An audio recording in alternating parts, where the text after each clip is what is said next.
J'aurais pu attendre encore un an pour vous faire ce podcast, ce C'est rigolo spécial Scrubs, pour fêter les 10 ans de la fin de la série.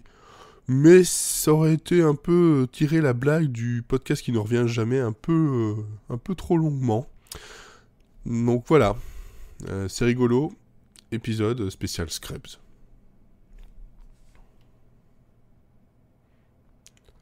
Alors, Scrubs, voilà, ça fait partie des séries comme pour Friends qui je peux regarder et je dois, attention, je dois regarder ça au moins une intégrale une fois par an. Voilà, c'est quelque chose, c'est un rite, comment dire, c'est une tradition chez moi. Si j'ai pas regardé au moins une fois par an, et peu importe le moment, hein, parfois ça peut être fait en janvier, parfois ça peut être fait juste avant la fin de l'année, mais il faut que j'ai ma dose de Scrubs, et ce depuis que la série est terminée en fait. Voilà, donc bientôt 10 ans, quand même. Et je crois que je devrais peut-être consulter, tiens.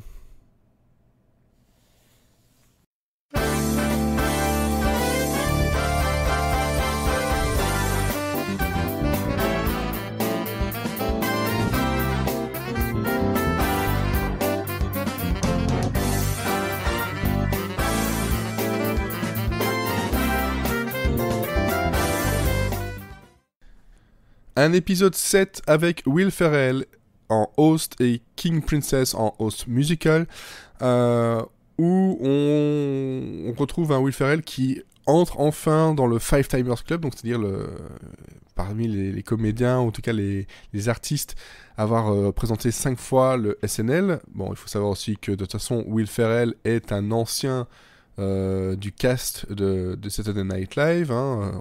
On le connaît surtout aussi pour Jeopardy et Alex Trebek et ses imitations. Euh, voilà, et plein d'autres sketchs bien connus. Hein. Et on a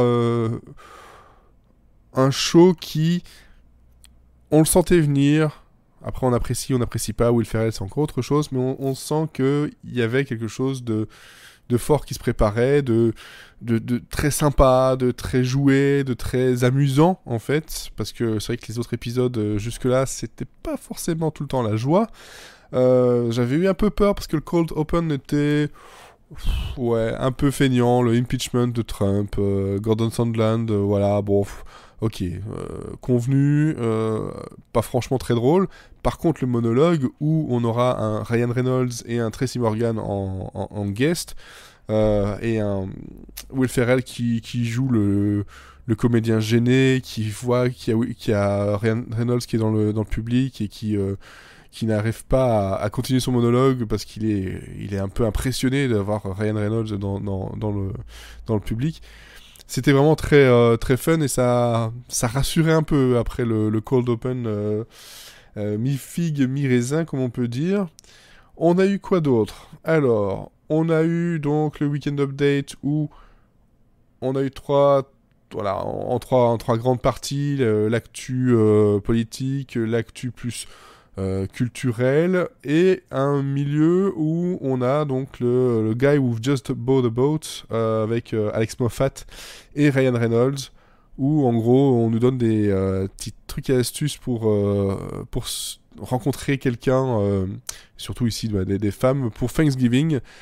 Ça tourne toujours autour du pénis, mais c'est très drôle, c'est super bien écrit et super bien joué par Moffat et par Reynolds, donc c'est absolument à voir et parfois un peu gênant, mais c'est toujours très drôle. C'est un épisode 7 où on a eu quand même pas mal de cut for time. Ici, je vois en vérifiant qu'il y en avait bien 3. On a le jeans commercial avec Wranglers, donc la marque de jeans Peekaboo, où en gros c'est une pub sur des jeans qui pour les hommes en fait font une petite fenêtre sur la raie des fesses pour donner le côté un peu coquin et sassy, comme ils disent. Voilà, c'est une pub bien fun aussi. Le Date in Mexico, ça par contre, ok, tant mieux, coupez-le parce que c'est aussi très convenu. C'est un homme qui est au Mexique et qui attend sa femme qui vient de Moldovie, et qui, on sent très bien que c'est le coup des voilà, les sites russes où tu envoies de l'argent pour avoir une femme et en fait finalement c'est juste une arnaque. On le sent venir, c'est pas forcément super bien joué. En tout cas, ils sont pas à fond dedans, on sent qu'ils se disent que c'est pas le meilleur sketch. Donc ça a été coupé et donc tant mieux. On a le cast list qui est aussi en cut for time où là Will Ferrell joue un prof de théâtre et tout le monde est un peu excité de savoir qui va se retrouver sur la liste et pourquoi, quel rôle. Et là par contre c'est très drôle, plein de petits pics. Par contre niveau sketchs qui ont été donc gardés, parce que quand même des sketchs qui ont été gardés, on remarque qu'il y a une petite profusion de sketchs digital short, donc tournés avant le live, avec une pub pour Heinz et qui tourne autour du bruit qu'une bouteille de ketchup peut faire quand on appuie dessus. Et la solution qu'ont trouvé Heinz pour éviter ce moment gênant pendant Thanksgiving, c'est vraiment très drôle. Tu le sens venir, mais alors c'est vraiment vachement bien joué. Party Song, en fait, c'est un sketch où là, Will Ferrell va jouer un prof d'histoire qui se retrouve dans une boom d'élèves et on ne sait pas pourquoi il est là et c'est un peu gênant et les paroles tournent autour de ça. C'est aussi vraiment très très drôle. Une petite pub pour un restaurant, une pizzeria, où là c'est une famille qui doit faire tout ce qu'il faut pour vendre la pizzeria, parce qu'ils sont là tous les jours, ils adorent cette pizzeria, et puis en fait ça tourne en drame familial quand la mère se sent un peu délaissée, alors que bon, la mère elle est très très importante, jouée par Kate McKinnon d'ailleurs. On a le sketch du ventriloque, où là ça tourne aussi très très mal, et on se rend compte que faire de la ventriloquie avec des poupées qui sont pas forcément consentantes, c'est pas bien du tout. C'est très très très très drôle, encore une fois. On met bien en avant encore Will Ferrell, on sent que il savait qu'il fallait lui donner beaucoup d'espace, peut-être un peu trop, on sait jamais, mais moi ça me va, mais pour certaines personnes c'est peut-être un peu trop. Même chose pour le First Thanksgiving, où là c'est un sketch qui reprend justement le tout premier repas de Thanksgiving et la tournure un peu politique et de se rendre compte que justement on parle des immigrants et là c'est les natifs qui parlent des blancs comme étant, enfin les visages pâles comme ils disent, des immigrants, etc. Et tout ça tourne autour de le message politique qu'en fait c'est une situation qui s'est retournée ces dernières années, décennies même, avec un final qui se rend compte qu'il fait jouer les natifs américains par des blancs et plein d'autres choses comme ça. En fait, et en gros, ils sont conscients de ce qu'ils viennent de faire, mais le but n'était pas là, c'est pour autre chose. Et je vous spoil pas ça du tout. La fin est quand même très savoureuse, surtout après tout le sketch rempli de bonnes piques et de bonnes blagues. Qu'est-ce qu'il y avait d'autre ? Je retourne dedans. Le cinéma classique. Alors, le cinéma classique, comment dire ? C'est en gros une fin alternative au Magicien d'Oz, où en gros, elle se réveille de son rêve et elle explique un peu tout ce qui s'est passé. Et là, il y a des personnes de petite taille, jouées par les comédiens du cast, donc pas d'autres comédiens, de petite taille qui viennent et qui lui demandent « Et nous, on était quoi dans ton rêve ?» Et donc c'est un peu gênant parce que elle ose pas dire que c'était les Munchkins, qu'ils étaient on connaissait peut-être un peu l'histoire du Magicien d'Oz, et on tourne autour de ça, de se rendre compte que elle a fait un rêve où ils étaient pas vraiment très très bien représentés, voire pas du tout bien représentés. Donc c'est un sketch bizarre, pas inintéressant, mais bizarre. Ça, il faut bien le noter. Sinon, je pense que j'ai fait le tour. Non, j'en oublie un, parce que c'était un sketch qui était quand même... En général, les sketchs, on est entre 2 et 7 minutes, en général, je dis bien en général. Et là, on a le débat démocratique de 2020, qui nous dure 12 minutes, donc quasiment aussi long que ce podcast. Et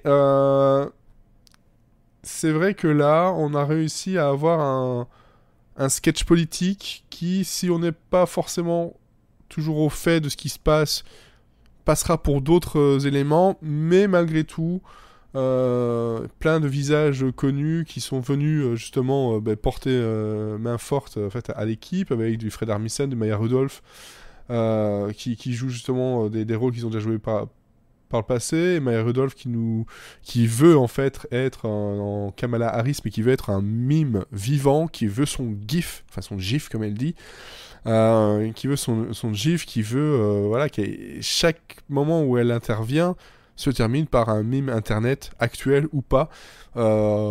C'est très drôle. On a Larry David qui reprend voilà, Benny Sanders. On a aussi Cecily Strong qui joue le rôle de Tulsi Gabbard, qui la joue façon Cruella dans les 101 Dalmatiens.